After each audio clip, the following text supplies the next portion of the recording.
A lot of people, John, have misunderstandings as to what does it actually mean to be a Christian. How would you explain that? What is a Christian? Well, a Christian is a person who enjoys now a real relationship with God through Christ, through trusting Him, that he or she has not merited. And this is one of the huge confusions of our day. They think of Christianity as a religion.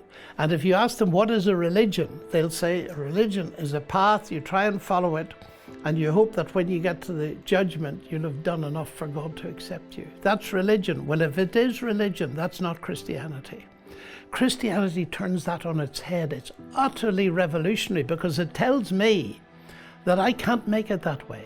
I can't earn God's forgiveness. But God has done something in Christ on the cross, the resurrection, that He can offer me forgiveness as a free gift on the basis of my trusting Him and giving my life to Him. I cannot merit it. And you know, I often explain it this way. I say, you know, we ought to understand this. We live in a merit-based society. Universities, you get a degree, but you're not guaranteed one because it depends on your merit. Everywhere merit, promotion merit, all this kind of thing. So we think that we can merit God and a relationship with Him, but just a minute. What about marriage? And I sometimes say, jokingly, I say, you know, I met a young lady when I went to Cambridge and I thought she'd make a good wife. So I brought her a cookbook and I said to her, you know, do you see this cookbook? There are various laws on how you make apple cake. I like apple cake. So if you keep these rules pretty well, pretty nearly 100% for the next 40 years, I'll accept you. Otherwise, you can go back to your mother.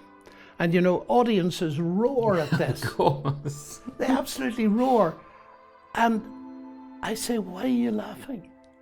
Isn't that exactly your attitude towards God?